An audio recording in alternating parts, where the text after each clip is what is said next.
朋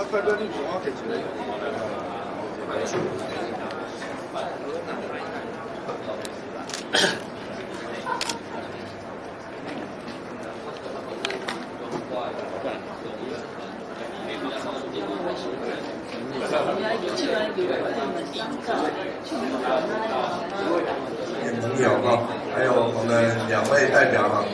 张一鸣朋友，大家早安，大家好。好。请张安老师、陈志岳老师。然后好，那因为其实我们等一下会再做这个，所以能够针对我们彰化这个古城，那所以说匆匆忙忙穿着西装来啦，不好意思啦。这个创意哈，那今年我们办这个彰化300古城解谜这个小旅行哈，非常有趣哈，到底彰化的古迹、彰化的这些庙宇有哪些文化的意涵？这个是我们在这一次的旅行当中会来解开这些谜底我们彰化的这些古迹到底有哪些特色这个通过这样的小旅行，我们要让这个文化的深度，让所有的来旅行的人，甚至所有的市民来了解这个城市文化的深度跟文化的内涵。那这一次特别感谢我们几位青年朋友包括明宪明宪长久以来就是为这个城市的一些古迹导览努力跟奉献还有魏老师，还有我们应该是唐老师唐老师也做了我们今年也特别定做了这个一个大型的灯笼跟你讲伊个灯笼已经叫一个企业家认养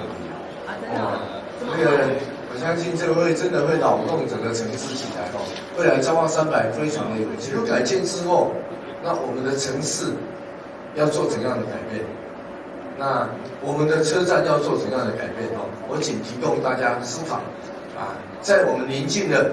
国际的城市，像金泽那种46万人口，我们结合彰北一定会超过50万。金泽那个车站有多美，有多少文化在里面，而且交通非常的便利最重要是我们要顺应整个气候变迁，我们一定要大众捷运系统出现，否则空污绝对没有办法改变以上我们一起努力来为这个城市未来的300年打造一个基础。谢谢大家。因为它的古迹事实上在整个全国各乡镇来讲它本身是第1名当然仅次于现在目前的直辖市台南市。那事实上我们彰化有很多好玩的地方，包括古迹以及我们彰化过去我一直念念在兹的就是有关于我们彰化的八卦山的大火。因为我囡仔时阵，大火是整个全国8大风景区之一。那当然现在目前大火沦为这样的话，事实上我是看得非常的痛。产品